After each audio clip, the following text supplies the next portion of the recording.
Welcome back. It's the Big Blue Banter New York Giants football podcast. I'm Dan Schneier, joined as always my co-host Nick Filato.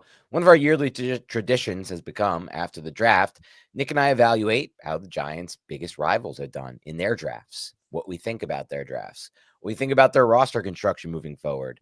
It's something Joe Shane talks about a lot. He says and he's mentioned this throughout his tenure, and so did Gettleman, GMs before him. One thing we do is we try to build to beat the teams in our division. So, without further ado, Nick, let's take a look at some of the drafts around the NFC East, starting with the defending Super Bowl champs, the Philadelphia Eagles. I want to give our thoughts on what they did. They were picking at the very end of the draft, obviously. They traded up in round one pick ahead of the Chiefs for whatever reason, though I don't think they needed to, but they did. And they ultimately ended up with a big draft class here, a lot of different draft picks. So we can start wherever you like, but I just want to get your overall thoughts on what the Eagles did.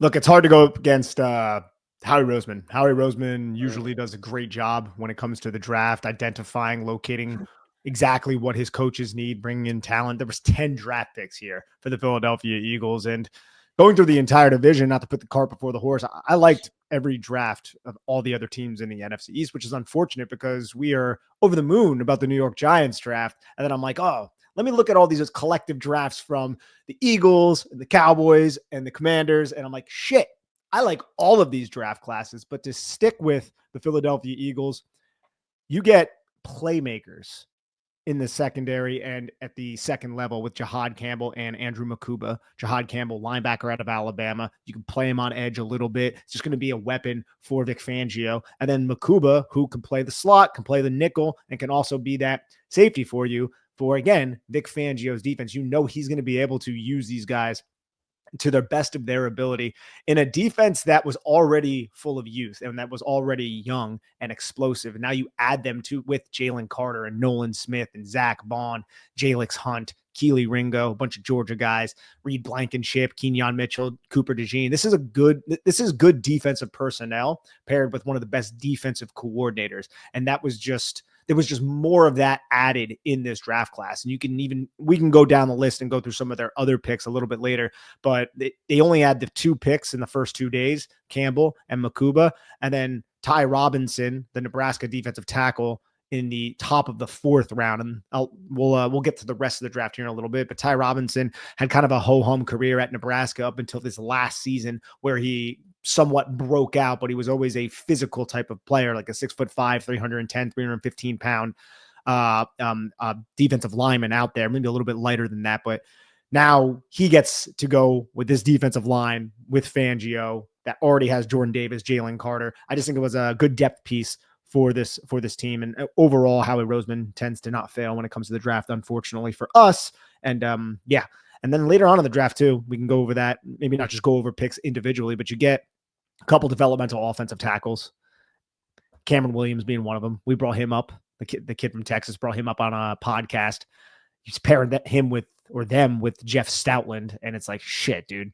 Are they going to do this again? Are they going to do this again? They also got Miles Hinton from Michigan and the center Drew Kendall from Boston College. So I know I said a lot there. You can go over Kyle McCord, just quarterback factory. They like to bring in developmental quarterbacks, see if they can find lightning in a bottle. It seems like they may have done that with Tanner McKee, but Jalen Hurts is already there as well. Just overall, I think this was a good draft. Are we doing grades, by the way? Because I'm down to do grades, even though draft grades are stupid at this point. But it's good for content, and I think people do enjoy them. So we can do that just off our overall thoughts on the players that they brought in and the philosophy that these general managers use to improve their roster.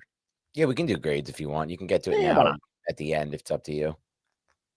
Why not? Yeah, we'll do that. But yeah, what were your thoughts on some of these guys? Some of the other picks, just to name them: Mac McWilliams, UCF cornerback, Small Mondon Jr., of course, a Georgia linebacker. You know they had to go with the Georgia guy, and then Antoine Powell-Ryland in the 6th round, the end of the 6th round, the kid out of Virginia Tech. He's an edge rusher. So it's a lot of picks, man. They added a lot of bodies. 3 offensive linemen, a defensive lineman, a few secondary pieces, a few second-level defenders, and a developmental quarterback. It's pretty Howie Roseman-like. Yeah, I mean, I would say this isn't my favorite of all the Eagles drafts, but obviously they were working with less capital than they've been working with in the past. So that's a big factor. Like you said, just 1 day 2 pick. And also picking at the end of every round makes a big difference. It's basically like, I mean, like if you think about it, the Eagles are picking at 32 before their trade. The Giants were picking at 34 before their trade. That's essentially the same pick, but it's a second rounder for the Giants and a first for the Eagles. So that has to factor in somewhat. I don't necessarily think that Roseman did a bad job or a not as good job as he has done in the past, but he was working with less. Their theme to me was replenish and rebuild this defense, which they did last year's draft with a ton of picks. It's kind of scary to think about how many young players they've added via the draft to the defensive side of the ball the last 2 years. You can look at it one way and say, well, maybe this is a draft class they could have looked to replenish their offensive line. They didn't do that. So that's a good thing for the Giants. That line could get a little bit older. I don't think they have any kind of plan in place for once Lane Johnson retires at right tackle, which could very well be after this season. It could be. It could be Cameron Williams too. Could be Cameron Williams. That's the thing. Like these are two late round picks for the Eagles, but they both come in with a lot of fanfare. Cameron Williams is a player who you like. I'm not going to say necessarily like, but thought there was definitely some upside. And I know a lot of Giants fans wanted to take him when he was falling. Miles Hinton was a huge transfer with Harbaugh, and he had Jerome Moore. So like he had really good coaching going into this, and now he gets Jeff Stoutland. Those are two guys, 6'7", 323 for Hinton, and 6'6", 317 for Williams. So they have the length, they have the size, they're projects, they're late picks, 6-rounders for a reason.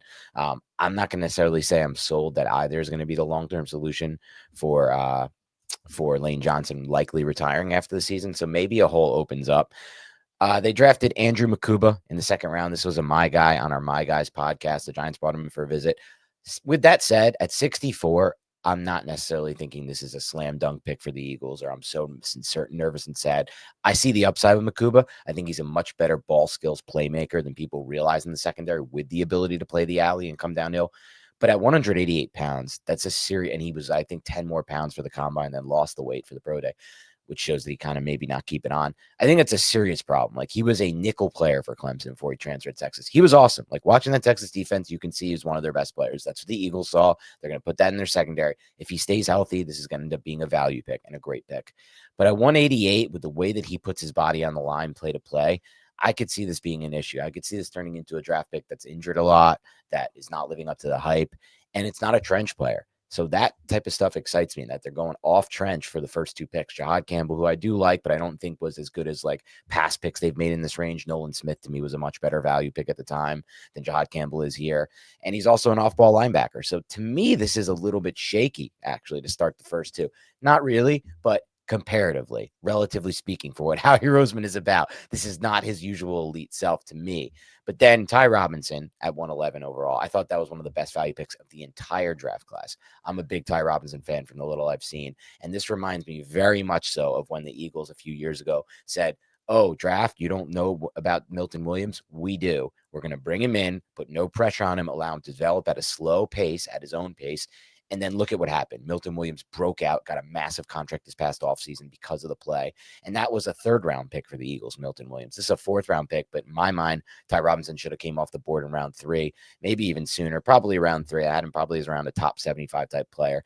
I did not watch McWilliams, so I don't know much about him, obviously. And then just going a little further down their draft board, we talked about the 2 developmental tackles, but I'll say this, Nick, I'm very happy the Browns drafted Shedeur Sanders, because I think if they didn't, he would have been on the Eagles right now at a really stupidly cheap price in round 5. The Browns traded 1 pick ahead of the Eagles to get Shedeur Sanders.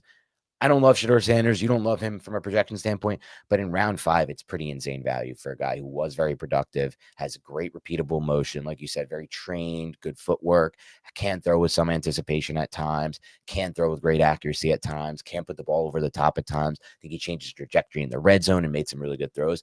I didn't hate his tape. I didn't love his tape, and I didn't like his traits projectively, but this is not like well, you're not getting this player typically in round 5.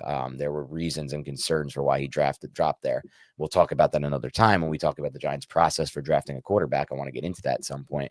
But point being, I'm happy the Eagles didn't get him. Kyle McCord could be a good backup for them, could be more. I wasn't as big a fan as others on McCord from a projection standpoint. But yeah, man, overall, pretty solid draft. They have developmental players in McCord, Hinton, and Williams late.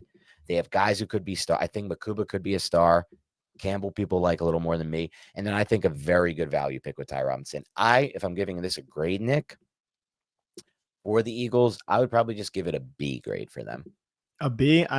If I'm going to give it a grade, first I want to speak a little bit about Jahad Campbell because we didn't really talk a Yeah, lot let's about get into Jahad that. Campbell during the pre-draft process because we didn't think the Giants would land Jahad Campbell. But Jahad Sure. Campbell had a sensational 2024 campaign where he had, I think, 89 solo tackles, which is absolutely ridiculous.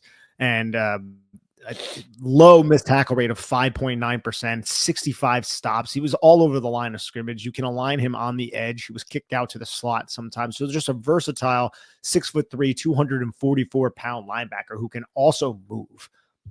And I look at what Vic Fangio just did with Zach Bond. Different players, but I do look at what Vic Fangio just did with Zach Bond, and I'm like, shit. Right. Now Jahad Campbell's there. And Kobe Dean, I think he's dealing with an injury, and he's also going to be a free agent, I think, soon because he was a third-round pick back in 2022.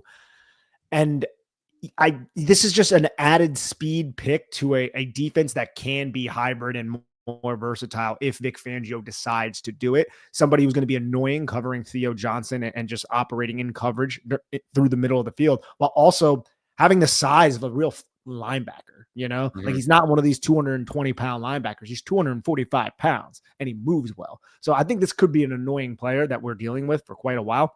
There's a bunch of young linebackers on this team. And then obviously we spoke of Zach Bond. So overall, I look at this and you only had 2 picks in the first 2 days, but you added a lot of developmental players. I'm going to give this a strong B+ though. I do like this draft. Yeah, and that's not to say I don't like it. I do think that they did a great job, especially with some of those later picks, Cameron Williams and Hinton. Those are good developmental projects for Stoutland. But even in saying that, Nick, right now, I'm kind of saying for Stoutland, and I'm just banking on the Stoutland aspect of that. So it's really just like whoever he handpicked to be a developmental tackle would have said that. So it's hard for me to give that a plus. And again, I do love Makuba, but I do think at 188, man, it's risky to put that player in and just assume that he's going to be able to stay healthy, flying around the way he plays, because he plays with his. And I always think back to Ashton Davis at Cal. I love this tape, and he just never stayed healthy in the NFL level. He's not the same kind of player. Makuba is a much better player. And obviously, I mean, look, this could look very stupid. If he stays healthy, there's still so much upside with Makuba because he's just started playing this position. And so that's like something the Eagles obviously saw in him. Campbell's not a player I studied that much, so I'm happy to hear your perspective on him. I hope he's not going to be able to be that dominant next to Zach Bond, because that could just make them really difficult to move the ball on at all in that Fangio system. And just overall, man, with Howie Roseman is doing, and sometimes it's like it's so simple, but also like no one else has really done this as consistently as Howie Roseman. It's just we're gonna go and get the most talented players from the best schools in college. Yeah. We're gonna figure it out. We have pipelines to the University of Georgia and Alabama, and now you put Jahad Campbell from Alabama behind Jalen Carter and Jordan Davis, and then you bring in guys like Azeez Ojulari, who was a Georgia guy, obviously New York Giant. They also have a Dory Jackson, USC guy, but still New York Giant former. They love bringing in former New York Giants, it seems like, but regardless of the fact, they're just going to these big schools and they're locating like quality players from them, but they're not averse either to going to smaller schools and getting guys like Milton Williams who didn't go there if it fits a certain prototype and if they have certain measurables or certain testing numbers. They have an idea in mind of the tough nature they want to impose on offenses defensively, and they have the coordinator to also coordinate that and ensure that it happens while also just being excellent on the back end. And that's one of the reasons why I'm scared of the Eagles. And they just won the Super Bowl. Obviously, we should be scared of them, but they have young secondary pieces, and Makuba fits what they want to do so well with Cooper DeJean, with Kenyon Mitchell. And then they have Keely Ringo. They could use another outside cornerback. I don't know if Mick Williams could be that. I haven't watched this tape either, so I reserve my judgment there. But overall, dude, I think the strong got stronger here. Yeah, and as we just like wrap up with the Eagles by just saying like an overall look at, as I hinted at this in the preview when we started the pod, I think it's important to do like just an overall look at where their roster is and where they're headed in the construction of it. I may not love everything in this draft class, though I like it. It's a B. It doesn't matter, dude. Like their roster's at an insane point. Like they were able to just like thinking about where they're at. They didn't add a single offensive player till late in this draft, really, and doesn't matter. Doesn't even matter. It's not going to matter for this year. Their offensive line is stacked. They have great starters across the board. Jurgens just got extended. It might matter next year with Lane Johnson. We'll see. We'll worry about that when they do. Receiver, they're fine at. They're great at. Even Jahad Dotson is like a really nice, cheap third, and he's talented. He made a big play in the playoffs. Running back, they're obviously fine at, and they have Shipley, who I like as a backup. Quarterback, they're fine at. So they didn't really need to do anything. Defensively, they said, wow, we added all these young players, and we were like one of the best defenses already last year. Why not add more young talent? And all these guys are under contract cheap. The guys you just named from last year's class. Now, Makuba added to that. Maybe McLean, or what's his name? What's his last name? McWilliams. McWilliams. I was thinking of McWilliams. And then for me, Ty Robinson. I think we're going to look back in 3 years or 2 years even, and Ty Robinson's going to be like, oh, how did Roseman get Ty Robinson in round 4? Like, how did this happen? And that's just my take on him. I liked him when I was studying him for the Giants for D tackles for 65. I was thinking about or even 99. But just a great job by them to replenish this defense. Looking at this roster, man, I don't see a single hole. I see them maybe like edge, but not even with Nolan Smith. Like, I don't even know where their hole is on defense. Yeah, no, I can't say they have a hole at edge because of Nolan Smith. They also have Bryce Huff there. Right. Jalix Hunt came along last year. They bring in Azeez Ojulari, who I know Giant fans have their opinions of him, but I believe Azeez Ojulari is a very good, talented football player who can execute the role that he's good at, which is being a high side rusher. He's not the best against the run, but the kid just could never stay healthy. And then you bring in some more developmental guys like Antoine Powell-Ryland from Virginia Tech and Joshua Uche, who they brought in. Right. The former, what was he, a first round?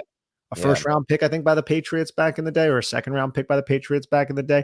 So they do a great job filling their roster out and making it respect. Like, you don't see the Eagles often have, some of the players the Giants have trotted out there. Right. And I know the Giants have suffered injuries, and the Eagles, look, I don't want to play the whole the Eagles don't get injured game, but like last season, they were uniquely healthy. So they didn't have to field the Elijah Garcias, who I like low-key kind of like. I don't think Elijah Garcia is a terrible player, but the Giants have consistently had those players at like key positions being forced to play, whether it be on the offensive line or the defensive line or in the secondary.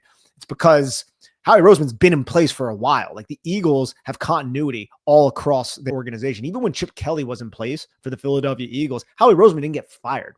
He was a general manager before Chip Kelly. He got moved to another spot. Jeffrey Lurie kept him in building. And then once Chip Kelly's reign there fizzled out, he got the job back, and then he was able to build the Super Bowl roster up. They won it in 2017. Now they just won it again in 2024. As much as I hate the Philadelphia Eagles, I don't know if there's a professional team in sports that I hate more than the Philadelphia Eagles. I have so much respect for how they built this franchise and the continuity that they have across basically every aspect of the franchise. And you can see it just by going over their roster and locating their talent. And it's not just through the draft. They do it through trades. They're savvy traders, right? Like, Howie Roseman is great when it comes to, Tennessee, you're having some problems with A.J. Brown. Why don't we just give you a first-round pick? Yeah. You can draft freaking Treylon Burks, and we'll take A.J. Brown off your hands and pay him a shit ton of money, and it's worked out for them. So, I like smart football, and that's what the Philadelphia Eagles are, unfortunately, right now. They've done that a lot in free agency too. Like Mekhi Becton, former first-round pick, bust. Nope, we'll bring him in, convert him to guard, and now he's great. Zach Bond, former edge rusher Zach Bond, didn't really work out as an edge. We'll bring him in. We have a whole new vision for him on off-ball linebacker, inside backer, and now he's an all-pro player. Like, some people are talking about one of the defensive MVPs, like, in their mind. So just crazy what they do. I don't see them losing any time. I mean, they're a contender for the Super Bowl every year. They've been 2 of the last 3 years. They won 1. They're going to be a contender for the Super Bowl again this year. I think they got even better on defense. They had the one-off year where their defense collapsed and they had a bad offensive coordinator. But outside of that, that's all they've had to slip up with. And I think they've kind of done it despite not having what I consider to be an elite quarterback. That's a controversial thing. I'll get some hate from Eagles fans who are listening to this. But no, I don't really see Jalen Hurts as one of the elite quarterbacks. Maybe the tier below. I'm fine with accepting that. I don't really even personally fully feel that, but I'm accepting it. The wins, the stats, blah, blah, blah. It's fine. It's hard not to give it to him at this point with the wins. But, I mean, we all know that we're not watching Josh Allen or Patrick Mahomes here on this offense. And if we were, they'd probably win 16 games a year and win every Super Bowl, to be completely honest, with the roster around what we would be putting at quarterback there. And so they've kind of broke the mold of what all these other teams are doing to compete. The Bills, they've had some questionable roster decisions and coaching decisions, and yet they win every year because of Allen. The Chiefs, the same thing. They've had some questionable roster decisions, injuries, and things like that. And yet, like, Sky Moore, for example, yet they win every year because of Mahomes. The Eagles do it the opposite way. They just have great personnel decisions over and over and over again. Hello, ladies and gentlemen. Look, we all love to work out. The summer's coming around. You want to look good in your bathing suit. But in order to enhance your workout, you want to go and use MitoPure from Timeline. This is a great product. When I started using it, it makes me feel stronger, gives me more energy. I recover quicker. I'm in my 30s. I still have the energy to work out. And if you want that energy, you really should give Timeline's MitoPure a shot and work it into your routine. This, the great year of 2025, is your year to be the best, most energized, most revitalized you. MitoPure promotes cellular renewal and mitochondrial health to address common signs of aging at the root. MitoPure is the research-backed innovation that unlocks your fullest potential. Timeline is offering 10% off your order of MitoPure right now. So go to timeline.com/banter. It's timeline.com/banter. That's TIMELINE. And I know they have great coordinators, and a lot of their coordinators get poached, but there's not a lot of belief, it doesn't seem like, and maybe it's just because he's so hateable, in Nick Sirianni, which is interesting, right? It's not like we're like, oh, Nick Sirianni is this great coach. Yes, and maybe we should give him more credit, even though he's just, look at him in the way he comports himself. It's unbecoming of a head coach, and he just needs to get his emotions under control. I will accept the idea that Jalen Hurts is an elite quarterback before I accept the idea that Nick Sirianni is an elite coach. Yes, and there could be I do very little respect for. And Sirianni. Also, when it comes to Jalen Hurts, there is a leadership component that we can't undervalue. It does seem like people gravitate around Jalen Hurts, whereas he makes big plays outside the numbers with his arm. So there's no denying that. And I just don't really understand. Like, he looks like he's slow, but he's not slow at all. When he moves, it looks like he's he's such a graceful runner. Yeah, powerful too. He's a really powerful lower body as a runner. So makes a difference. I don't want to take anything away from him. I just personally don't see him on that tier with the Allens and Mahomes. Well, no, neither do I. I don't think that's a hot take. I think any objective. It's pretty hot these days. I don't think it is. Heath are bashing me for this. People are like, you have to give him an elite. He's an elite quarterback. Look at what he just did. He won the Super Bowl. What else do you want from him? It depends on what you mean by elite.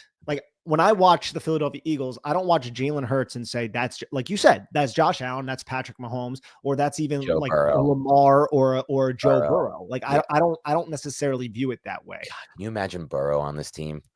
I know, but what Jalen Hurts.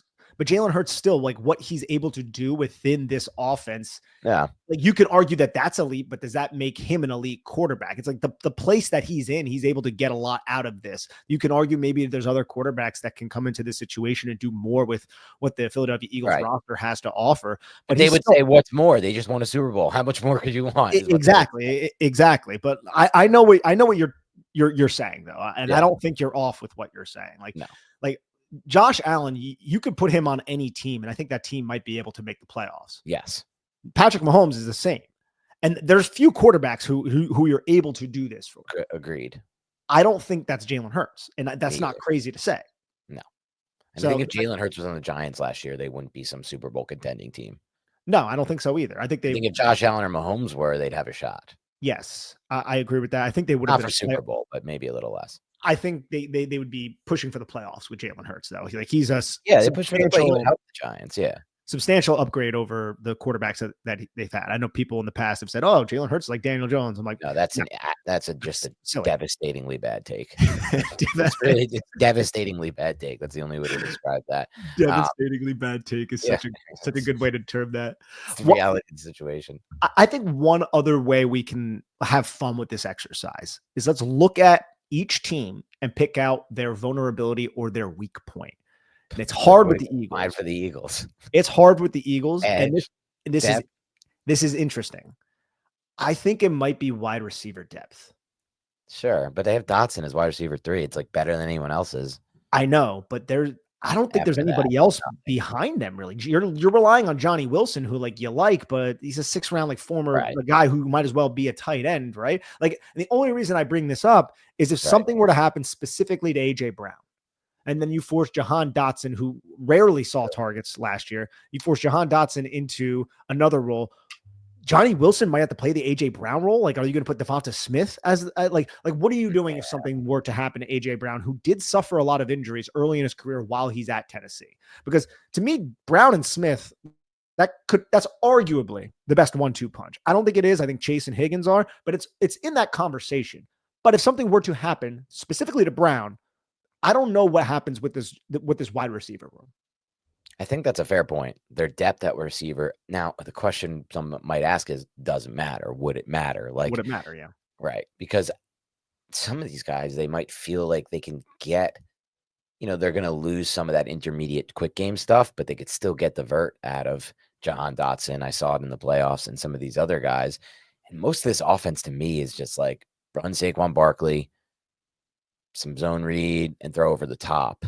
There's not like watching the Eagles. I don't see much rhythmic passing, right? And then some hits to the tight ends, like because he's leaking and he's open. And there's like, I just don't see a rhythm to the passing game that requires receivers. There's a lot of free access with AJ Brown, meaning right. Like, okay, we're going to read the leverage of the defender pre to post. Okay, it's this. I give you a hand signal. You're going to run a hitch based on the pre snap. Okay, he's still in that leverage post. He's in a back pedal. We're going to run the hitch. 3-step, hit it, boom. And like there's a lot of that and Brown does an excellent job with that. And the quick passing game runs through plays like that with slants and things that break over the middle of the field, as well as on the vertical plane with the hitches. Do you know what's gonna be really annoying though? Really annoying. Terrace Marshall, they brought in the kid from LSU. Yeah, and he's been injured though. I don't know. I know, but what if AJ Brown were to get hurt? And I know Marshall has played the slot before, but he's a big bodied guy, and then he fills the role, and it's like he's catching like have him on a dynasty team somewhere still. So 5 for 68 or something like that. And you're just like, how the Eagles figure out to get the most out of Terrace Marshall? That would be how this thing plays out. But yeah, I think that's a good, interesting point, like the wide receiver depth, because what AJ Brown gives them, they wouldn't be able to replicate, and it would take a big toll on them. Ultimately, they could win with him without him, I think. But I know what you're saying. And then depth at edge too could be an issue for them as well. Like Bryce Huff did not have the greatest first year with them, despite them trading and bringing him in. And obviously, Nolan Smith is a great player, but he's had some questions about can he hold up at the NFL level body wise. So that's another area I'd be looking at. I would see. I don't think you're wrong, but the additions of Ojulari, who we know, good point, and Josh Uche. Like those two players, those are two veteran players at this point. And then like Jalix Hunt, we like that. No, he broke out. Yeah. We like that pick, but I didn't realize he was going to be as effective in year one. That take back the edge depth. That just does not right. They just don't have any issues on the defense depth wise anywhere. So, and the primary reason why I push back a little bit is Zach Bond, because I think you can just move him to edge. Now that's the ideal, but if you needed to, but that's after the failures of Ojulari and Uche and Huff, and maybe you can get something out of Powell Ryland, who had decent tape at Virginia Tech. But yeah, overall, Eagles got a good football team. Yeah, this is not a team we could be looking for issues with, really, unfortunately, for the Giants. Let's move on to the Washington Commanders, who had a very interesting draft in my mind. They also were working with very little capital. Not only were they picking at the end of each round, 29 overall, they didn't have a third-round pick. They didn't have a fifth-round pick. And yet, despite that, I thought they did a really excellent job drafting for their scheme and drafting for players that fit their scheme on both sides of the ball. Josh Connerly was one of my favorite tackle prospects in this draft. We talked a lot about him in the pre-draft. He was one of the My Guys on the My Guys show. Just the way that his feet move, the way that he can mirror the athleticism. I mean, you're talking about a player who could perfectly fit that system that they run there with Kingsbury. Like, to me, getting him out in space, letting him be a weapon, using his feet and using his speed, I think there's possibility that he will deal with issues because of his anchor, and there could be a possibility that he could be a player that, you can overwhelm at times in the run game, maybe, but they're not the way that they run their run game, right? Like, he's not going to be a problem for their specific scheme, which I think is why they drafted him there. And then Trey Amos was a player at 61 who a lot of people thought should have been a first-round draft pick, and he just falls in this draft for whatever reason. Teams don't need a corner. Teams that are drafting ahead of him don't need a corner. They don't want a corner. Trey Amos at 61 overall is probably one of the better. Some people would probably call it one of the better value picks in this entire class, and they kind of needed corner as well. They brought in Lattimore, but that didn't work out great at first. And then Jalen Lane, like, I didn't actually watch that much Jalen Lane, but I've talked to people who like him. 4.34 speed. and just seems like somebody who Cliff Kingsbury is going to figure out a way to get the most out of. And those are their main picks. They had some later picks, but they did also get a player who I really like, Jacob Gibbs' favorite. We had him on the show to break down running backs, Ja'Cory Krosky-Moret. You also liked his tape as well at Arizona. Maybe one of the better value picks. Like, is that a possible Austin Eckler replacement after this next year? Eckler's still on the team for this year. So just a lot of speed, just a lot of players that fit the Kingsbury system, and then a really big value pick with Trey Amos. For me, we'll get into grades in a second, but I like this class. We have to factor in one of the reasons why they didn't have that many picks was because they traded for Laramie Tunsil and Deebo Samuel. Oh yeah, and Laramie Tunsil. They got a left tackle and an offensive weapon that fits perfectly for how Cliff Kingsbury calls his offense. Josh Connerly Jr. fits perfectly for how he calls his offense. And is he going to play right tackle? You have to suppose with Laramie Tunsil there, right? Last time we saw Josh Connerly Jr., who is primarily a left tackle, play right tackle, Mike Green ran directly through his chest at the Senior Bowl. But Josh Connerly Jr. is a good player. Jalen Lane, before I get to Amos, this is the replacement for De'Ami Brown, who signed with the Jacksonville Jaguars. Right. Now you have four wide receivers. Like, your wide receiver room is Terry McLaurin, Noah Brown, Deebo, Jalen Lane, Michael Gallup, KJ Osborne, and Luke McCaffrey. Like, that's a respectable wide receiver room. And Terry McLaurin's one of the more underrated wide receivers in the National Football League. But you're right, man. Like, Trey Amos, that's a great get. Trey Amos, I think he allowed like 45% completion or something like that in 2023 with Alabama. And then that wasn't in a full complement of snaps. But this past year, when he was at Ole Miss, he only allowed a 51.6% catch rate. He's a pretty locked down corner. He had 10 PBUs. He had 3 interceptions this past year. He was great for the Ole Miss Rebels on the defensive side. And I really enjoyed his tape as well. So that's a great get. You get to pair him with Marcus Lattimore, or Marshawn Lattimore, my bad. Marcus Lattimore, that's a throwback. And Mike Sanders still. Like, that secondary is really starting to come together with Quan Martin, who actually started to really break out a little bit last. Breakout might be a little strong, but started coming along. We liked him coming out of Illinois a while back. But for a team that only had 5 picks, Kane Madrano, the UCLA linebacker, is the other player they drafted. We talked about him. I think he was one of the most athletic linebackers at the combine for the UCLA Bruins. And I think the Giants, I don't know if the Giants were interested, but we know that they were on campus there looking at Carson Schlesinger. So he's a solid player. And brought up Krosky-Moret, man, he adds juice to this room. Like, this room doesn't really have, like, I love Brian Robinson, not an explosive back. Austin Eckler used to be explosive. I still think he has some explosiveness, but he's in his 30s. Getting old. Jeremy McNichols, and then Ja'Cory Krosky-Moret, who played 1 game last year and had to sit the rest of the season because of eligibility concerns. He's an explosive dude, bro.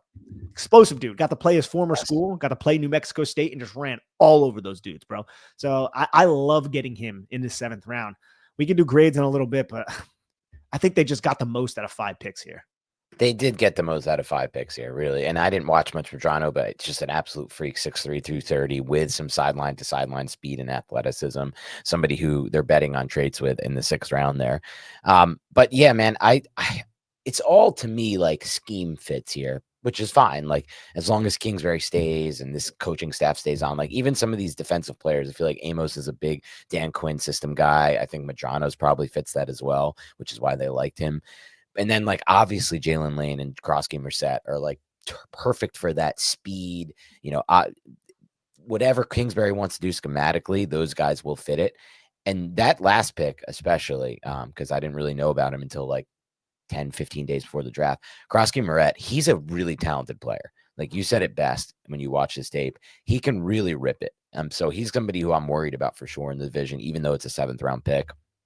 But yeah, I like what they've done in this draft. Like, they may have a situation we talked about with Connerly, like with the Giants potentially at 34. And we were like, do we draft him when, you know, he played left tackle and we have Andrew Thomas? Well, they made that decision, right? They have Laramie Tunsil and they still are putting him in there, and they're going to put him at right tackle, most likely Connerly. And those are 2 really athletic tackles to have for this specific Kingsbury system. So very, like, system-based draft, which I'm fine with because it makes sense if you're going to have Jaden Daniels and run the system around him.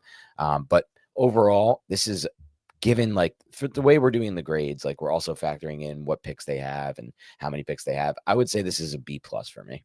I think it's a strong B plus, mostly because of those picks. If you factor in the trades with Laramie Tunsil and Deebo Samuel, Yeah, right. this is a strong A plus. This is a strong A plus if you collectively look at it, which I think we should look at it. You get Laramie. Like, this is a team that was just in the NFC Championship game. They're looking Yeah, to strike while the iron is hot with a excellent quarterback who's on a rookie contract. So I love how Washington is approaching this, true. and that's one of the reasons why I have to give him an A plus because of Laramie Tunsil and Deebo. It looks like Deebo, we've always said, is one of these players who's just going to fall off a freaking cliff.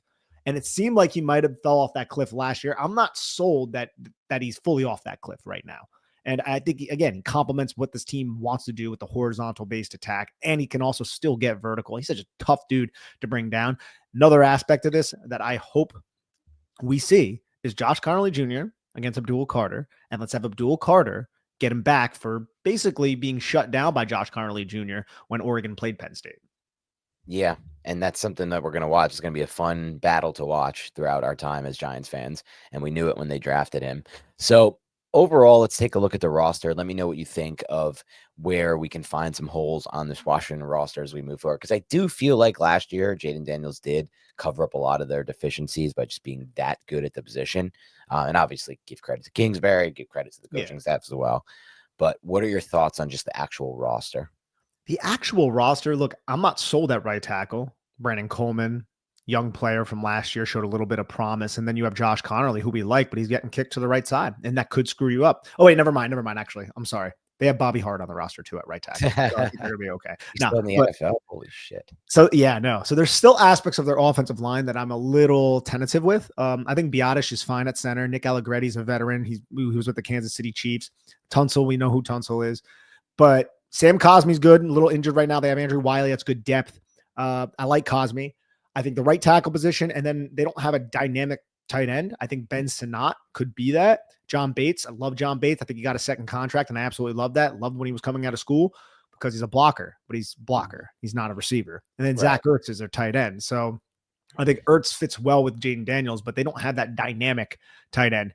And that's me just going over the offense. What are your thoughts on that? And I'm going to peruse the defense because I'm looking at the defense just off the cuff and maybe depth. I mean, they got Johnny Newton too, man. Johnny Newton. I think Johnny Newton's going to steal snaps from Javon Kinlaw because that was one signing I didn't really love when they went out and they paid Javon Kinlaw all that money because Javon Kinlaw's like everyone like looks at Javon Kinlaw like, oh man, he's great. He got us. Like, not really. Like, not really. But yeah, what were your thoughts on the offensive assessment, and then we'll talk about the defense. So first on the offense, I want to start with the offensive line that you broke down. I don't want to make the same mistake I made last offseason, which is to look at that offensive line on paper and have concerns about it name to name, because I just watched that play out this past year, and we learned, or at least I learned, Jaden Daniels makes any offensive line look 1,000 times better. That's what great quarterbacks do. That's what all the elite guys do. And that's what some guys like Peyton Manning and Drew Brees would do in a very different way, and Tom Brady just by processing, getting the ball out. But Jaden does it in a totally different way than even those guys. His ability to extend plays, his ability to keep his eyes down the field, which we had some concerns with LSU, and they just went away, it clicked in the system.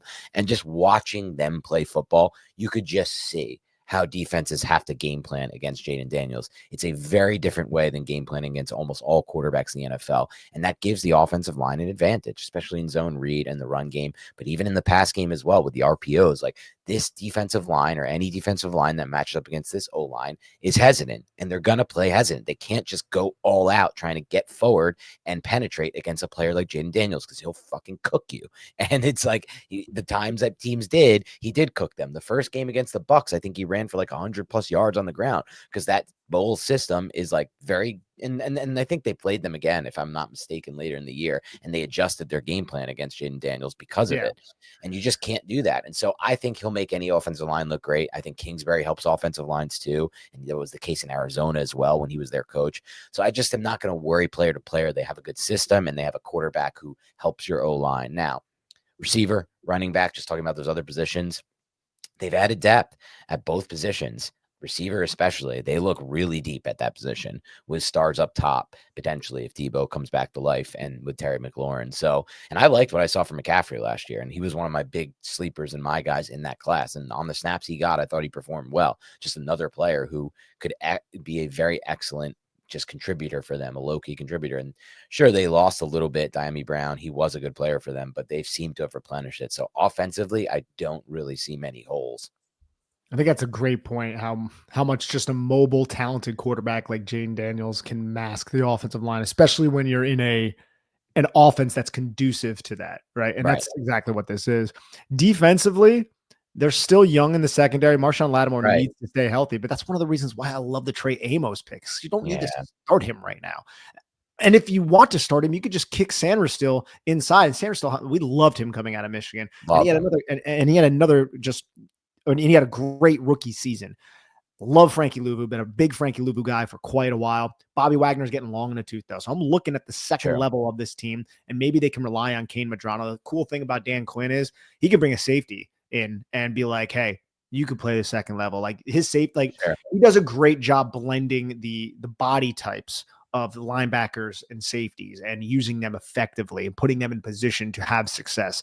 But overall, I don't think their defense, like they're not nearly as deep as the Philadelphia Eagles. I think there's a lack of defensive depth, but when you look at each position group, there's like one guy behind the starters that you're at least like, I could rely on that player. It's just behind that is where you start getting a little bit thinner. So maybe from a depth standpoint, and some of these picks who are possibly starting, you need to rely, like we're projecting them to take another step forward or Right. projecting them to take a step forward, where I'm not sure or certain if that's wise, right? I Yeah. like that they brought in Jonathan Jones. I know Jonathan Jones has a little bit up and down, but he's going to back up Noah Igbenogany, who was a first round pick by the Miami Dolphins a while ago. And then he spent some time in Dallas, I think, to revitalize his career. And then the safety position, I love Quan Martin, big Quan Martin guy, Yeah, but we were fans. he needs to take that next step. And then Will Agreed. Harris, I don't really know too much about Will Harris's game. I just brought him in from New Orleans. I want to say when the Giants played New Orleans, I remember Will Harris's name and I remember him being an effective player, but I'm kind of going out on a limb right now. So that's a little bit unknown for me personally. Overall, I think their roster is respectable, but if it wasn't for Jaden Daniels being their starting quarterback, this would be like a fringe playoff team, whereas now they're actually competing for the NFC. I don't think they'd even make the playoffs without Jaden Daniels at quarterback personally, unless All right, it's like let's really I love organic games like this.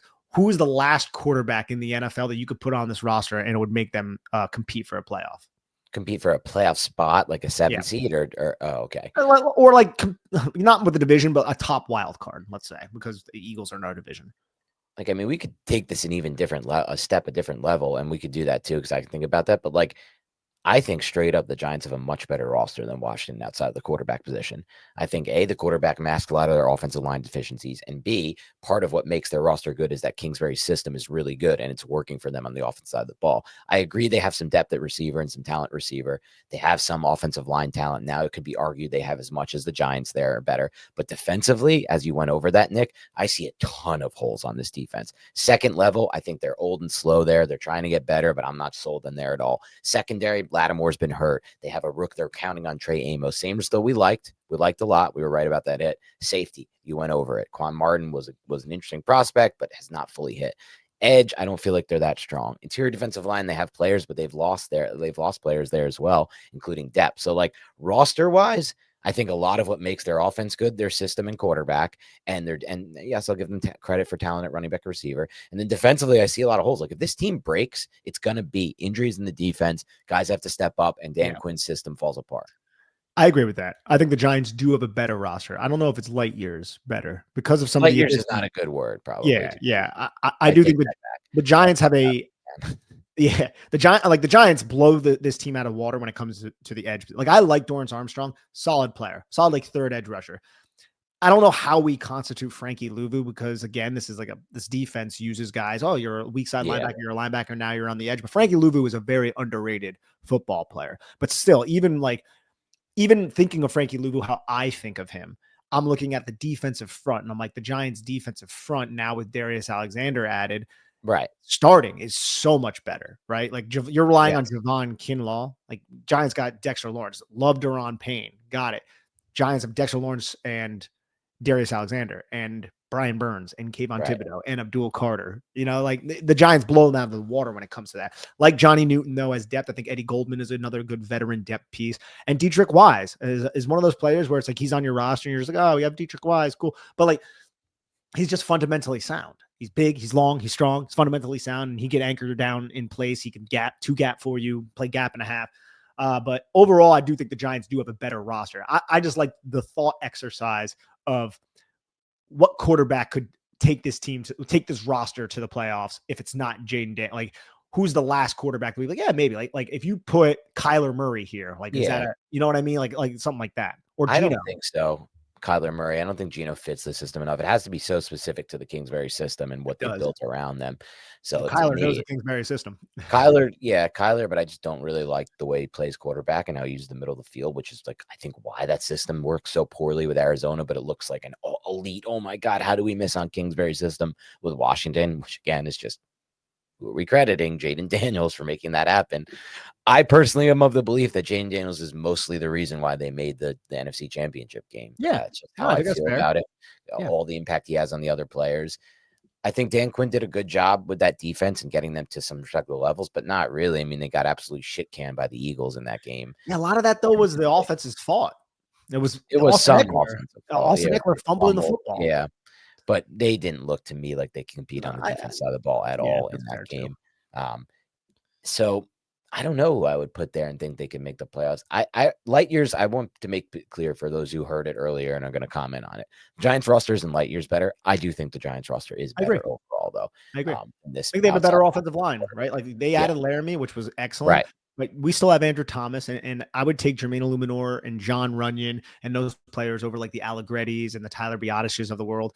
And Connerly might not be ready to be an impact player year one. Like he's not. He was drafted 31 overall for a reason. Like when you get down there, those players, they may not be ready to be impact players right away. It's a tough position to play at the NFL level. Illuminor is a veteran. He's played the position a lot. He has a lot of reps against NFL talent. Like he's gonna potentially be a better overall player on film than Connerly, for example.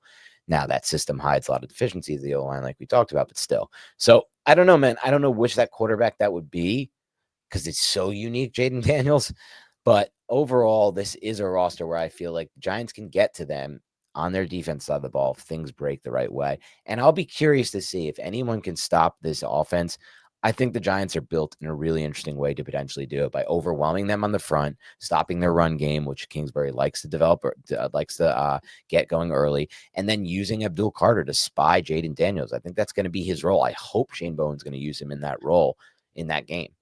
I got him. I can see like whenever the schedule is released, the Giants play Washington early, and it's one of those like, surprise. Like I hope the Giants play Washington week 1. Me too. I think they could shock them too, and the Giants could just shock them, right? And it's like, holy shit, they used Abdul this way, like right against this. That's how I would use Abdul. I don't want it. I love his edge bend, but I don't need him going up the arc against Jaden Daniels so he can step up and get around that. I want him in the middle with eyes on him, and when that dude moves forward, Abdul comes right at him and closes that width. Yes, man. That's I'm looking forward to how the Giants play Washington and the Eagles specifically. Especially like Washington, yes, but the Eagles. I've watched the Eagles systematically embarrass the Giants defensively since I started doing this podcast. True. There's one game where the Giants got the best of them, right? And that was Patrick Graham when they forced the 3 interceptions of Jalen Hurts. Yeah, back in 2021. So nice. Yeah, back in 2021, that was, dude. And if it wasn't for Jalen Reagor dropping that touchdown pass, the Giants still might have lost that. They would have lost. Yeah, that's crazy. But yeah, so Washington's a team that, great team, but there are some vulnerabilities on the roster in my mind, depth-wise on the defense. Unfortunately for the Giants, again, Jaden Daniels masks a lot of their roster deficiencies on the offense side of the ball. It just is what it is. We're looking at a quarterback who, if he doesn't get hurt, is going to be one of the best in the NFL. He's on the Commanders. That's just our life that we're living with. Absolutely, man. Now let's transition to the Dallas Cowboys. Dude, did you know the Dallas Cowboys special teams coordinator was Nick Sorensen? No, I still, for some reason, thought it was Fossil. When did they get rid of Fossil? I'm not sure, but Nick Sorensen. How do you ever get rid of Fossil? That dude was awesome. Yeah, he was. Good last name. Good guy. Father was a Giant great. But yeah, Brian Schottenheimer is now their head coach. Interesting selection. Clayton Adams is the offensive coordinator who will be running Schottenheimer's system with Matt Eberflus as the DC, which is very, very interesting. This is what the 3rd DC in as many years, because it was Dan Quinn. Last year it was Zimmer, and now it's Matt Eberflus, who is a much different defense than both Quinn and Zimmer. So This draft, they had what, like 9 picks? I think they had a bunch of picks in this one. And Yes. I look at, you get Tyler Booker, just a bookend. His name's Tyler, so you knew he was going to go to this team because they already had Tyler Guyton, they had Tyler Smith. Now they get Tyler Booker, they have Cooper Beebe, they have Terrence Steele, just to beef up their offensive line after Zach Martin retired. And then in the second round, well, I'll just go through day one and two. They get Donovan Ezaraku out of Boston College, and I love this pick, man. This is a talented player who I don't want to say he has the same skill set as a Dante Fowler Jr., but one of those guys a little bit smaller, maybe not the best against the run, but can bend edge and can fly around at 60 pressures in 2024, double-digit sacks, 34 pressures in 2023, 35 in 2022. So just a productive overall player who I was annoyed when the Dallas Cowboys found a way to land him in the second round. And then in the third round, I don't know how to say his name, but it's because it looks like Siobhan Ravel Jr., but I've heard it pronounced a different way. I think it's Savan, but I could be wrong there. Tore his ACL last year and hardly played for ECU, and he was recovering throughout this entire process. But in 2023, out of East Carolina, he allowed 45.2% catch rate, and he was just a shutdown lockdown corner with 9 PBUs, and basically people just stopped throwing his way because he was so sticky, and you just get him at that value. And I look at this secondary, and I know that they have Malik Hooker and Donovan Wilson. That's a solid safety tandem. Trevon Diggs is dealing with his injuries. Deron Bland, I believe, is in a contract year right now, but we know how talented he is and how he's risen to the occasion the last 2 years for the Dallas Cowboys. Now you insert Ravel Jr., and I'm like, shit, they can let Bland walk, and they might have found a steal in the third round with Ravel Jr. if his knee checks out and he's fully healthy. So I think that's a solid trio of guys to get on day one and day two. What are your thoughts? Yes, I'll start with what they're trying to do identity-wise. They hire Schottenheimer, and I was listening to a lot of those interviews around that time, Nick, because a lot of people found that hire very surprising. And one thing Schottenheimer said is, like, look at what we did in the second half of the season without Dak Prescott. We got back to establishing the run, and this was a big thing for him throughout his coaching tenure with the Seahawks. And I'll be honest with you, most people who have had Schottenheimer as their coach, most fans think he absolutely sucks. Jets fans think he's one of the dumbest coordinators ever. Seahawks fans think he's one of the dumbest coordinators ever. I did not like him as a coordinator, as an analyst even before this, taking the bias out of now he's a Cowboys. Whatever. In his mind, he said, look what we did in the second half of the season without Dak Prescott. I found a way to move the ball for us. I found a way to keep us competitive. And one of those ways was being a run-first offense, despite not having a run-first, but, a running back in there that Rico Dowdle was there, but that was about it. And I think Dowdle signed elsewhere too. So theme for them is we're run first now. We're Brian Schottenheimer. We're got to get Tyler Booker. Big dude, power gap scheme. He fits it well. He's going to be really good on those concepts. I think at 12, it's a bit of a reach. I'm just going to be honest. I like Tyler Booker. We were big Tyler Booker fans. I liked him a lot at 34, Nick. At 12, it's not that I don't think he's a great prospect. We like him, and we believe that he'll overcome his deficiencies because his tape was so good. But there is a world where, like, he's not quick enough to play at the NFL level, and his deficiencies from an athleticism standpoint are the reason that he doesn't become this great guard. Like that, this was not a slam dunk top 12 prospect by any means. I like him a lot. Again, remember, he's great on the field too. Leadership. He's a smart, high IQ player. These are all good things. He'll probably work out for them. The Dallas Cowboys know how to develop their linemen, and they know how to do a great job in the draft, with the exception of the one guy they missed on, Evan Neal, who they had number 1 on their board. It's just that's the one we draft. But it's not like I'm going to sit here and say Tyler Booker at 12 is an amazing draft pick from a value standpoint. Moving past that, I did like Ezaraku a lot. You told me about him early in the process, got a chance to watch him. You could see the upside of them having a player like that. But he is 6'3", 248 at the edge. Like, I can also see a world where he ends up just being a situational pass rusher for them, and maybe not even a great pass rusher. Now, Revel Jr., that's a classic Cowboys pick. They always take advantage of the injured players that are falling just because they're injury and may not be able to play right away. They've done this throughout their constant tenure. Jalen Smith, he did end up getting hurt again and didn't live up to the hype, but was great for a year for them. They did this with that kid I liked at LSU a few years ago, that linebacker. This is just what they do. They take advantage of this, and I find it to be value in the draft when there's a player who has an injury. Maybe he's not ready. Maybe he is probably ready. The Chiefs did this with Josh Simmons. I thought that was a great pick at 32. And eventually it's going to end up being, we're going to look back probably at this, like, this was a great third round pick for them. But the pick that stands out most to me in this class, dude, by far, just looking at this team and what they want to do schematically and what they want to do identity wise, is Jaden Blue. Because I know he wasn't hyped a lot in this process, the running back out of Texas, but all you have to do is watch a cut up or two of Jaden Blue and be like, holy shit, this dude is electric. Like, Bashal Tootin, Jaden Blue. Those were the two most electric running backs I watched in this class, and Travion Henderson. Those were the three most electric running backs that I watched in this class. Obviously, Genty's in his own board for that. Don't even include him. Don't worry about him. But just pure electricity and speed, Jaden Blue was something else. And not only that, I feel like he has so much upside in the pass game as well for them, in the screen game, in the design pass game, swing routes. He's not like going to be, he's a smaller guy. He's not going to be your workhorse back. He's not going to be, he doesn't have the upside in my mind of a Cam Scatterboot even to play like every down for us and like be, not necessarily saying that's what's going to happen, but to be that like star player. But he's going to bring some explosive plays to that offense, man. And it's going to be exactly what they need behind that offensive line at times, given what they have on the roster at running back. I thought they should have double dipped at running back in this draft, the Cowboys. I thought that was a mistake by them. That was probably my biggest knock on their draft class. This was a stacked running back class. They could have got two. They could have got Blue, come back and got another player like Manungai from Rutgers, who we love. But they didn't do that. They got other developmental guys, and they finally did double dip at running back. It was just a little too late for my liking. It was Phil Maffa. I didn't watch much of Maffa, so I'm not exactly sure. But this is a complete opposite running back of Jaden Blue. 6'1", 230, bigger dude, but some people say he can accelerate well for his size. Again, I don't know much about him. I would have probably double dipped a little earlier at running back, but maybe this is just their guy that they scouted and they love, and it is what it is. So overall for me, this is more of like a B- draft or a B, solid B draft for me. Maybe I'll upgrade the first draft, the Eagles, to a B+ by doing so. But that's kind of where I'm at with this class. Yeah, so I don't know much about Maffa either, but I know he rushed for over 2,000 yards and 21 touchdowns over this past 2 seasons for Clemson, and just big body, 235 pounds. Like you can't ignore that. Right. Love the fact that you brought up Jaden Blue. I was going to go there next because this is, like you said, an electric player. Fumbling issues, though. Dropped a lot of passes this last year. At 37 missed tackles forced and a 3.83 yards after contact. Those are really solid numbers. Not quite Cam Scatterboot, but different type of player. This guy's 6 foot, 200 pounds.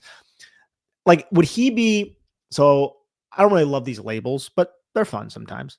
Would he be the best scat back in this draft? Because when I look at scat backs, I'm thinking of Jaden Blue. I'm thinking of Woody Marks. I'm thinking of players like that. And like, I don't think Travion Henderson is a scat back, because scat back, it's a little bit of a pejorative, and I'm not trying to use it that way, but I don't think there is a situation where Jaden Blue is that like every down, 3 down type of rusher. I think he's a 1B and more of a receiving 1B. So I'm trying to think of another scat back in this draft class who may be like a better or have higher upside than a Jaden Blue. Blue is very electric. Yeah. I honestly feel a little different. I feel like he can be a 1A personally. Okay.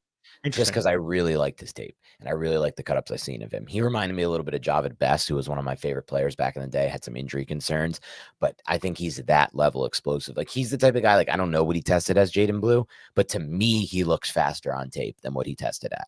And that I don't say about everyone. I felt that way about Tudor, who was also very fast and tested very fast, but those guys to me, like, were running at a different speed than a lot of these backs I watched in the class. Dude, Jaden Blue ran a 4.38. That's 95th percentile. And 1.52. 10-yard split, which is the 2nd percentile. That's what I'm saying. It's that explosion that he has that's clear on tape. Like, and that adds a different element to your offense. The 2 players that are most like him, according to Mock Draftable, in comparisons, are Ronnie Hillman, New York Giant great, and Devon Achane. So, yeah. And Devon Achane was he's not Achane. No, he's not, but they have a very similar 10-yard split. He's a 10th He's as quick as Achane, maybe, with that explosive, but I think Achane played with a lot more power and was really much better between the tackles at A&M. I was a huge Achane fan. I remember that. Yes, absolutely. Yeah. I just think like this addition was critical for Dallas, because when you look at their running back room, you got Javonte Williams, who's a plotter at this point and covered from that serious injury, unfortunately. Miles Sanders, who's like my age, so he's done.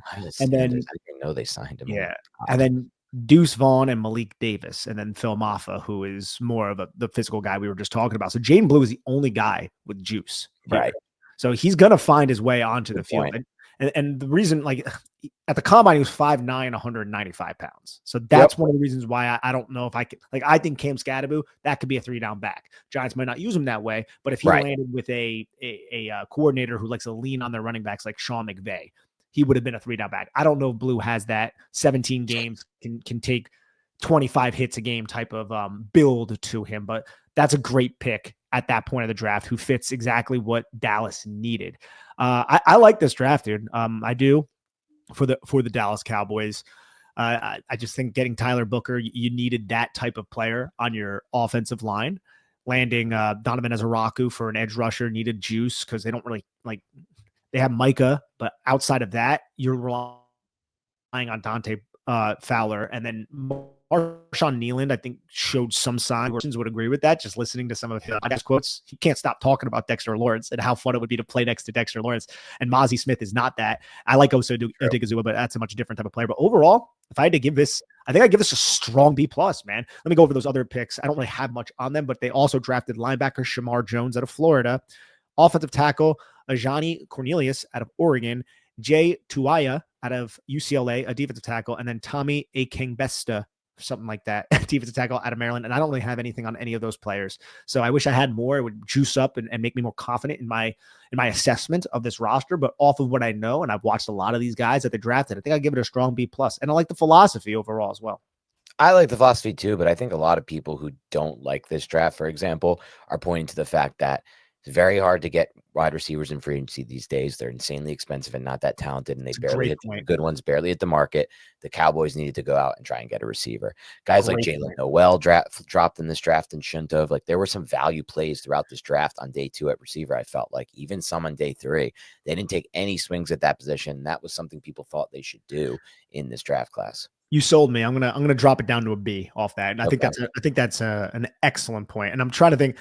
They took Ravel, who I think was like an insane value there. At what pick? The way ESPN has it is they could have got Noel at that pick, who would have been a nice fit. Yeah, so they took Ravel at pick 76. So yeah, you're looking at, they passed on Savion Williams, which you can feel a certain way about that. Jalen Noel they passed on, who was picked 3 picks later at pick 79. And oh man, Jalen Noel would have complemented CeeDee Lamb so well, because they are not doing Dak Prescott any services here. Now, they did off of giving him a massive contract that is occupying a lot of their cap space, sure, but Jalen Tolbert is, I think, the next best wide receiver they have. Yep. Oh my! You know what? I'm dropping it to a B-. That is that in this wide receiver class. That is an indictment on Will McClay, almost, dude. Like, this is, and I love Will McClay, but CeeDee Lamb, and then your tight ends, Jake Ferguson. You got Luke Schoonmaker, cool 12 personnel package from a receiving standpoint. But Jalen Tolbert and Jonathan Mingo, like, those are the winners of the draft. They traded for Mingo. Like, they gave up like a decent pick. A fourth. Yeah. Dude, those are the winners of this draft. If there's a winner of this draft, it's Jalen Tolbert and Jonathan Mingo, because that's their 11 personnel package. And that has to be, even though they have arguably the best wide receiver in the National Football League. It's arguable. Probably not, but it's arguable. This might be the worst 11 personnel package in the league. Probably. It's just they have Dak throwing him the ball. Yeah. But your 11 personnel package is Javonte Williams, Jalen Tolbert, Jonathan Mingo, and then CeeDee Lamb and Jake Ferguson, who are respectable. Yeah. And Tolbert, I think he might be better than we know, and we just haven't seen it. He's made plays in the NFL. It's just it's on such a limited sample size. Right. Mingo he's just not terrible. Yeah, he's been really bad. Now maybe they believe in Turpin getting more snaps. They did sign the great Paris Campbell. Maybe that can help him. Paris Campbell's just making his rounds around in the NFC East right now. And then Ryan Flournoy, who they drafted in the 6th round last year. Yeah, man, that's tough. That's tough, dude. So looking at this roster and where they're moving forward, the Cowboys are kind of an interesting spot. I think if the Giants are going to jump one team in this division, it's going to be the Cowboys first, if they are going to. They have Dak Prescott signed for an insane deal. I like Prescott. You like Prescott. We like him a lot more than consensus. Anybody who watches tape is going to like Dak Prescott, in my opinion, because he does what other quarterbacks fail to do. He processes defenses incredibly fast, and he uses his mind to get the ball out on time. Smart quarterback. Leading the receivers, and despite not having much, doesn't really have the best physical traits. Like, he can make all the throws, but I would say, like, Jackson Dart, if you want to tell me you like Jackson Dart's arm better than Dak, I could sit here and entertain that, to be honest, from an arm talent standpoint, or say it's at least on par with that. I think on par, yeah. Yeah, I would entertain that. But is he going to be anywhere near the processor that Dak is? Because that's where he stands out on film. His ability to understand all concepts, where defenses are going to rotate and find the open space fast and quick. And so you would hope that with that kind of quarterback, as a GM, you'd give him a lot of wide receiver talent. Like that seems to be, or players who can make, plays after the catch, who can maximize the space that Dak's going to give them by leading them and by throwing with anticipation. But that doesn't seem to be the case here, at least to me, both in this draft and what they've done in the offseason. It's very hard to find receivers in the offseason. We know that. So I think that's a vulnerability for them.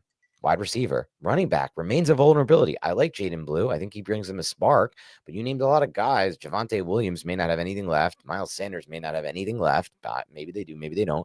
And they lost Rico Dowdle, who was their best running back last year by far. And so that's not great looking either. Then we go to the other side of the ball. Or let's actually, let me get your take on the offensive side of the ball first. Yeah, the wide receiver position, we already spent time talking about that. I think their offensive line's respectable, and it has a lot of high upside guys who aren't necessarily proven yet, but I think can get to a level where it's like, oh man, that's a good old Dallas Cowboys offensive line. That's one of those types of situations. And then I am a little concerned of the running back room. I think Jaden Blue is the only guy who has juice here. And you need some speed. I like Javonte as like hey, I can get you 3 yards, and he's physical, but how many 10-yard runs did Javonte Williams have last year? I mean, maybe look, he was an amazing prospect. Maybe they get lucky and he gets that back. But as what he is now and what he's been since the injuries, he doesn't look like he should even take an NFL snaps to me. He came along a little bit, I think, towards the end, but it's also like my one reason why I'm like, maybe I should reevaluate this just a little bit is because he was playing with Sean Payton, who loves to use like 900 backs. And maybe Javonte at this point of his career, he's only 25 years old. Maybe he needs a little bit of time to, get going. And like, you just couldn't do that with Sean Payton.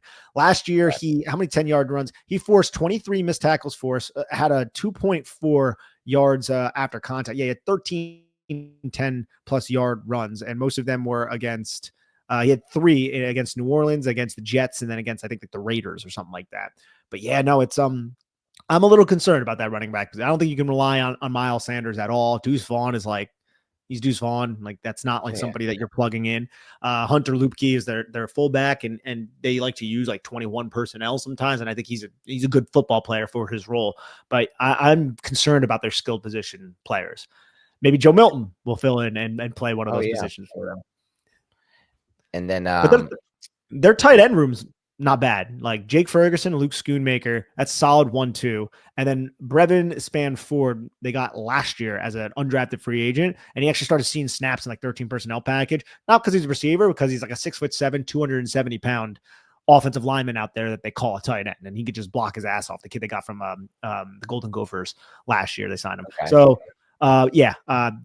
they definitely need help from a skilled position. They need somebody to stand up and seize the day, because it's a little rough out here, bud. And what about on the other side of the ball, defensively? Where are you at with the Cowboys following this draft? Look, they signed Jack Sanborn, your favorite from Chicago, Kenneth Murray for linebacker, Kyer Elam at corner, Peyton Turner, who we liked back in the day coming out of Houston. He was drafted by the Saints in the first round. Solomon Thomas from the Jets, and then Dante Fowler Jr. from Washington came back to Dallas. I believe he was here at one point before. I think they have some depth at edge behind Micah Parsons, but like none that's like really jumps out. Like, I wanted that like speed and bursty guy to complement Micah Parsons. That wasn't Dante Fowler, and that's what They need Mozzie to take a big step too. They need Mozzie to take a big step. He shows little signs, and then it's just not enough. I like Osa Adigizua, and they really like him a lot. So he's more that penetrating type of guy. 3 techniques up front. They're solid, and then at the second level, you had to go out and sign linebackers because Demarion Overshown tore his ACL late last season. I don't know when he's going to be back. I think you have solid depth there after bringing in Sanborn and Kenneth Murray Jr. You still have Damone Clark, who you mentioned a little bit earlier, and then they have the 3rd-round pick from last year, Maris Luafau. And I think their secondary is solid. Like, overall, I think their defensive unit is solid, but Micah Parsons is like the engine that makes it maybe slightly above solid. If you could put a lot of focus on him and eliminate him as a threat, I think you can handle a lot of the other aspects of their defense. But I do like their safeties too, man. Like Donovan Wilson and Malik Hooker, those guys aren't jokes, right? But I don't know when Trayvon Diggs is going to be healthy. I don't know when Demarion Overshown is going to be healthy. And I think that takes away from this overall defense. So I don't think there's any like glaring holes. Is there? Am I overlooking something? And maybe I'm putting too much on Sanborn and Luafau, but I think those players, like, they're different types of players. I think they have different types of linebackers who could fill different roles. And I'm just kind of betting on Matt Eberflus to find a way to run his zone too high defense and put these pieces into a spot to succeed. I also don't know one other aspect. I know I'm talking for a while here, but Dan Quinn was creative as a defensive coordinator. Mike Zimmer, creative as a defensive coordinator. We've watched creative defense for years now with Dallas.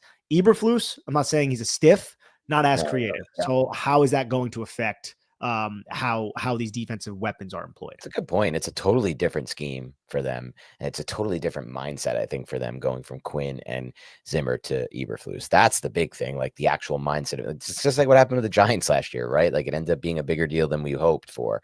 Wink Martindale, totally different philosophy from Shane Bowen, and the players didn't adjust that well. It's tough to go off of that. So that could be an issue. I actually have a lot of respect for Eberflus as a coordinator, so I think there's upside to him, but I think that's a great point by you. This might take some time for them on the defense side of the ball. That's another team I wouldn't mind seeing early on the Giants schedule, to be honest, even though a lot of people hear that and they cringe because we've had those week one games against them like 70,000 years in a row until last year and maybe the year before. But I think they could take some time on defense. I thought it was a great point by you. And now they're adding different pieces to the mix, especially at linebacker with Overshown's injury. Interesting point. I think that could be a problem for them early because it's such a different philosophy from the two that they've had.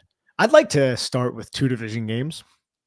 Yeah, Washington and Dallas, right? And just see how the Giants shape up, right? Throw Russell Wilson to the fire to see if I'm excited to see how the Giants want to try to stop Jaden Daniels, because I think they're going to have a shot with that defensive front. I really do, especially if they use Carter in a certain way. I mean, my one thing is, remember week 2 last year? It looked like to me that Cliff Kingsbury was just toying with Shane Bowen, and it was just a lot of, we're not going to allow Brian Burns and Dexter Lawrence to have an effect on this game. So Jaden, you're just getting the football out of your hands. Everything's quick. And the Giants, they're not a press team. It's not Wink Martindale, so they play at depth. So those passes were there for 3-4 yards. And now you're just putting the onus on the Giants secondary pieces to come up and make those tackles and try to force like a 2-yard gain instead of a 5-yard gain. And I didn't think the Giants secondary did a great job with that. But basically Cliff Kingsbury, his system in general does an excellent job mitigating quick pass rushes. So you have to take leads on offense to force the step back throwing passing attack. Whereas instead of just I catch the snap and I'm going to throw a bubble screen or throw this, because you need to allow the edge rushers to actually rush and not just kind of play this like tepid, oh shit, the football's already out. Now I got to flow to where it just went. I think Kingsbury does a great job at that specific thing. And also just with Dallas, they're going to run the football. They're going to try to hit up the play action passing attack with Brian Schottenheimer. I think the Giants, I think they do, but I'm not like sold on it, but I hope they have added enough to their defense to have a freaking sturdy spine, Dan. I'm just sick and tired of seeing teams run the football down the New York Giants' throat. That's what Dallas is going to attempt to do. And I'm hoping that Alexander and some of the other additions that they made will be able to just stiffen up and freaking stick it to him, bro. Yeah, it's possible. We'll see. Yeah, those are Nick Filato words right there, not mine. So he can take the jokes for that one.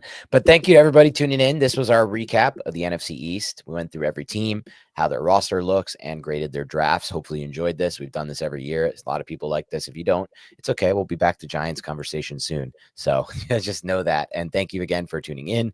Please hit the like button. Please comment. Please support the channel. Thank you. Have a good rest of your day.